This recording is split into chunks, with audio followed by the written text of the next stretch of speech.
ମୁଁ ଦୀପକ ରଞ୍ଜନ ଭୋଇ ଓଡ଼ିଶା ଦର୍ଶନ ନ୍ୟୁଜ୍ ଚ୍ୟାନେଲକୁ ସ୍ୱାଗତ କରୁଛି। ଆଜି ଖୋର୍ଦ୍ଧା ଜିଲ୍ଲା ବାଲିପାଟଣା ବ୍ଲକ ଅନ୍ତର୍ଗତ ଭାକରସାହି ପଞ୍ଚାୟତରେ ଅଭିଯୋଗ ଶୁଣାଣି ଶିବିର ମାନେ ପଲ୍ଲୀରେ ପ୍ରଶାସନ କାର୍ଯ୍ୟକ୍ରମ ଅନୁଷ୍ଠିତ ହୋଇଯାଇଛି। ଏଥିରେ ସ୍ଥାନୀୟ ବିଧାୟକ ନବକିଶୋର ମଲ୍ଲିକ ମୁଖ୍ୟ ଅତିଥି ଭାବେ ଯୋଗ ଦେଇଥିଲେ। ଏଥିରେ ସ୍ଥାନୀୟ କାର୍ଯ୍ୟନିର୍ବାହୀ ଅଧିକାରୀ, ବ୍ଲକର କାର୍ଯ୍ୟନିର୍ବାହୀ ଅଧିକାରୀ, ତହସିଲଦାର ସମେତ ବହୁ ଉଚ୍ଚପଦସ୍ଥ ଅଧିକାରୀମାନେ ଉପସ୍ଥିତ ରହି ସ୍ଥାନୀୟ ଜନସାଧାରଣମାନଙ୍କର ଅଭିଯୋଗକୁ ଶୁଣିଥିଲେ। ସ୍ଥାନୀୟ ଜନସାଧାରଣ ତାଙ୍କର ସମସ୍ୟା ଗୁଡ଼ିକୁ ଗୋଟି ଗୋଟି କରି ଅଧିକାରୀଙ୍କ ନିକଟରେ ଆଲୋଚନା କରିଥିଲେ। ସେମାନଙ୍କର ସମାଧାନ କରିବାର ଅଧିକାରୀମାନେ ପ୍ରୟାସ କରିଥିଲେ।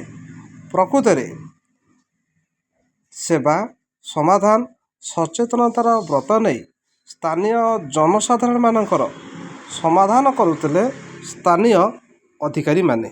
ଦେଖନ୍ତୁ କିପରି ସ୍ଥାନୀୟ ବିଧାୟକ, ବିଡ଼ିଓ, ତହସିଲଦାର ଏବଂ ଉଚ୍ଚପଦସ୍ଥ ଅଧିକାରୀମାନେ ସମସ୍ୟା ଗୁଡ଼ିକ ଗୋଟି ଗୋଟି କରି ବୁଝୁଛନ୍ତି ଏବଂ ସେଗୁଡ଼ିକର ସମାଧାନ କିପରି ଅତି ସହଜରେ ଶୀଘ୍ର କରାଯାଇପାରିବ ଲୋକମାନଙ୍କୁ ଅବଗତ କରାଉଛନ୍ତି।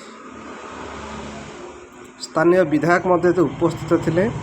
ସବୁଠୁ ବଡ଼ କଥା, ଭାକରସାହି ପଞ୍ଚାୟତର କାର୍ଯ୍ୟନିର୍ବାହୀ ଅଧିକାରୀ ଏବଂ ସରପଞ୍ଚ ଏହି କାର୍ଯ୍ୟକୁ ସୁଚାରୁ ରୂପେ ସମ୍ପାଦନ କରୁଥିଲେ। ସ୍ଥାନୀୟ ଜନସାଧାରଣଙ୍କୁ ସଚେତନ କରାଇଥିଲେ ଏବଂ ବହୁ ମାତ୍ରାରେ ଜନସାଧାରଣ ଉପସ୍ଥିତ ଥିଲେ। ସେହି ଜନସାଧାରଣଙ୍କ ସମସ୍ୟା କ'ଣ ସେଗୁଡ଼ିକ ଗୋଟି ଗୋଟି କରି ଅଧିକାରୀଙ୍କ ନିକଟରେ ପ୍ରୟୋଗ କରୁଥିଲେ ଏବଂ ତା'ର ସମାଧାନ ବାଟ ଖୋଜୁଥିଲେ। ଆପଣମାନେ ଦେଖୁଥିବେ କିପରି ପଲ୍ଲୀର ପ୍ରଶାସନ କାର୍ଯ୍ୟକ୍ରମ ସ୍ଥାନୀୟ ଜନସାଧାରଣଙ୍କର ସହଯୋଗରେ ଅଧିକାରୀମାନେ ଏହାର ସମାଧାନ କରୁଛନ୍ତି। ଆପଣମାନେ ଏବେ ଦେଖନ୍ତୁ କିପରି ସମାଧାନ ଗୁଡ଼ିକୁ ଅତି